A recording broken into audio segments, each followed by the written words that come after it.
Yo'l sohasida ish faoliyatini boshlaganimga 24 yil bo'ldi. Men 30 yoshga to'lgan bo'lsam, bu tashkilotdan boshqa tashkilotga kirib ishlamaganman. Onam ishlagan, onamdan oldin dadam ishlagan, shularga qiziqib bu sohani tanlaganman. Dadam 40 yildan oshiq ishlagan. Bitta joyda. Bahorda ham yog'ingarchilik bor, baribir ishlaymiz, farqi yo'q. Har kuni erta soat 8 dan 5 gacha yo'lda xizmat qilamiz. Shu sohadan mana 3 ta qizimni uzatdim, Allohga shukr. O'g'limni uylantirdim. Xudoga shukr, faqat yo'lda yuramiz, mehnat qilamiz. Keksa yo'lchi aka deb chaqirishadi. Mehnat qilgan odam hech qachon kam bo'lmaydi ham, qarimaydi ham. Ular yo'lning odamlari, yo'l odami. Toshkent shahrida ishchilar oilasida tug'ilganman. Otam avtomobilni tuzatuvchi usta bo'lganlar. Onam shifokor bo'lganlar. Yoshligim shu otam avtomobil sohasini tuzatuvchi Kastapraf deyiladi endi hozirgi paytda. Kastapraf bo'lganlari uchun yoshligim ko'proq mashinalarning orasida o'tganda. 3 oylik kanikulligimizda bizani otamiz o'zlari bilan ishga olib ketardilar, uyda bekor o'tirmagin deb. Shu yoshligimdan shu mashina ichida katta bo'lganim uchunmi 2002-yili Toshkent avtomobil yo'llari institutiga transport vositasini ishlatish va ta'mirlash fakultetiga o'qishga kirdim. Bakalavriga 4 yil o'qidik. Undan keyin 2 yil harakat xavfsizligini tashkil etish magistraturasida o'qidim. 2008-yil institutni bitirdim. Bu yo'l sohasiga kirib kelishimga asosiy sababchi inson bu avtodorojnikda o'qigan insonlar taniydi. Azizov Qudratilla aka degan ustoz bo'lardi. Shu inson yo'l sohasini tanlashimizga katta turtki bergan. Sababi yo'l sohasida olib boriladigan ishlar bu bir tarafdan oddiy ish ko'rinsa ham, lekin ichiga kirganda naqadar murakkabligini tushunib yetganman. Shu bo'yicha 2008-yil Toshkent xalq avtomobil yo'li foydalanish uchastkasi davlat muassasasiga harakat xavfsizligi muhandisi bo'lib ishga kirdim. Toshkent xalq yo'liga ishga kirganimda Ro'shan aka Agzam direktori edilar, o'zlari qabul qilganlar. Ro'shan aka Agzam men ustoz deb bilaman o'zimga, sababi ulardan ko'p narsa o'rganganman.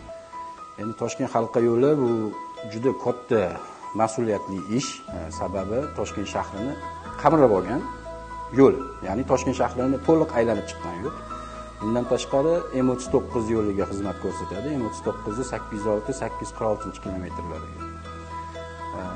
Bu yo'lda D001 deydi hozir. Toshkent halqa yo'lida bir sutkada 40 ming, 50 mingta mashina harakatlanadi bir kunda. Bu degani juda katta patok, shunga yarasha juda katta mas'uliyat talab qiladi. Endi xizmat ko'rsatayotgan insonlarga. Shu yerda harakat xavfsizligi bo'yicha ish faoliyatimni olib bordim.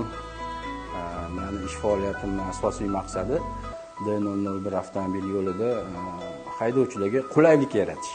Ya'ni faqat haydovchi, balki u yerda yo'l ishtirokchilari bor, ya'ni piyoda bor, velosiped, transport haydovchilariga qulaylik yaratish deb tushunaman.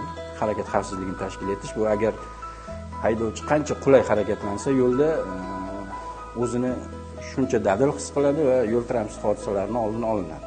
Toshkent xalq yo'lida 15 yil ishlagan bo'lsam, erishilgan yutuqlardan eng kattasi yo'l transport hodisasini oldini olish eng katta vazifamiz bo'lgani uchun oldin ko'p bo'lgan 20% ga kamaydi hozirgi paytda. Avtomobil yo'llar texnik holati tahlili va harakat xavfsizligi markaziga taklif qilishda ishlashga bu yoqqa o'tdim. Bu yerda Toshkent viloyati filialining katta mutaxassisi bo'lib ishlayman hozirgi paytda.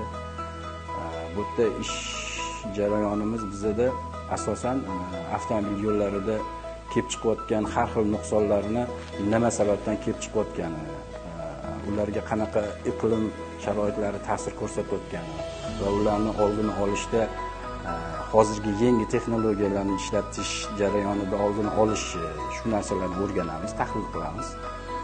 Alijon akadan ko'p narsani o'rgandim. O'rganganlarim bu yo'l sohasiga mehnat bilan ishlash. Ulardan maslahatlashamiz, telefon qilamiz, bilmagan narsalarimizni so'raymiz. Shuning uchun men bu insonni ustoz deb, samimiyligi yoqadi. Ustoz deb bilaman. Toshkent viloyati bu tog'li hudud hisoblanadi.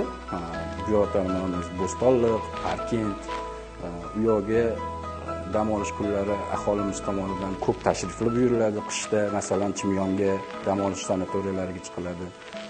Bahor yozlarda Parkentga chiqiladi ob-havosiga. O'shaning uchun u yo'llarda harakat xavfsizligini ta'minlash kerak. Sababi turizm rivojlanmoqda. O'tga qo'shni davlatlardan Qozog'iston, Qirg'iziston va Yevropa davlatlaridan kelib dam olishyapti. Ularga harakatlanish uchun qulay sharoit yaratib berishimiz kerak-da. Yo'l belgilari birinchi kelgan odam обязательно men o'zimning fikrim, birinchi kelgan odam обязательно yo'l belgi va yo'l chiziqlariga qarab harakatlanadi. Постоянно harakatlangan odam biladi qayerda nima borligini. Shu birinchi kelgan odam shu yo'l belgilariga qarab harakatlangandan keyin unga qulay sharoit yaratib berishimiz bizning vazifamiz deb bilaman. Yo'l sohasida juda ko'p shogirdlarim bor. Shulardan bittasi Abdulatif. Abdulatifni 10 yildan ortiq muddat vaqtda bilaman.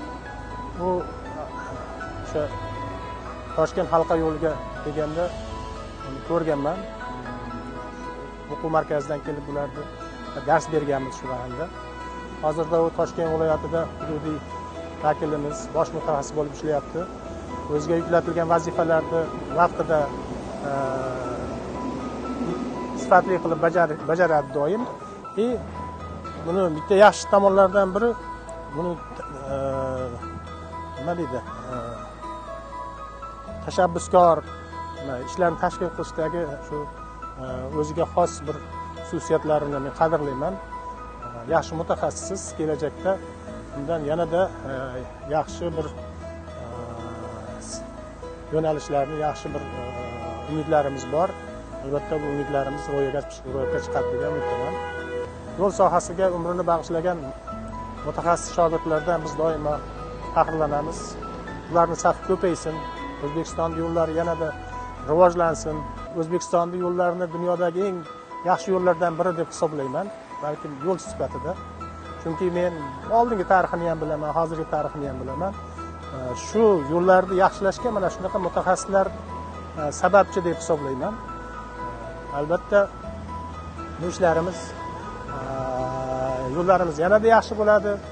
Xalqimizni turmush sharoiti yanada yaxshilanadi. Qadam-qadam hammasi amalga oshadi. Bu sohaga kirishimga ota-onam qarshilik qilishmagan. Ota-onam menga erkinlik qo'yib berishgan.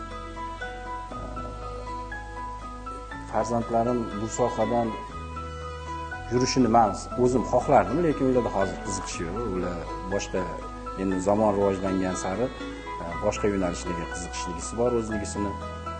Endi zamon rivojlangan sari inson ham o'z ustida ishlash kerak ekan deb o'ylayman. Sababi oldingi ko'rsatmalar bilan hozirgi ko'rsatmalar bir-biriga to'g'ri kelmayapti hozir. Sababi rivojlanish juda tez. Yo'l sohasini tanlaganimdan achinmayman. Hammadan rahmat eshitsangiz, qanaqadir bag'ringiz ochilib yana ham ishlagingiz keladi. Ishlayotganimizda ko'p uchrataman. Даже o'zim ham guvoh bo'lganman. Ish jarayonimizda kelib sho'pirlar rahmat aytib, suvlar berib, ovqatini ham berib ketgan paytlar bo'lgan. Bu faxrlanadigan, bir ko'rinishdan balkim oson ish tuyulsa kerak, lekin faxrlanadigan ish juda murakkab. Kelajakda bu soha juda rivojlanishiga aminman.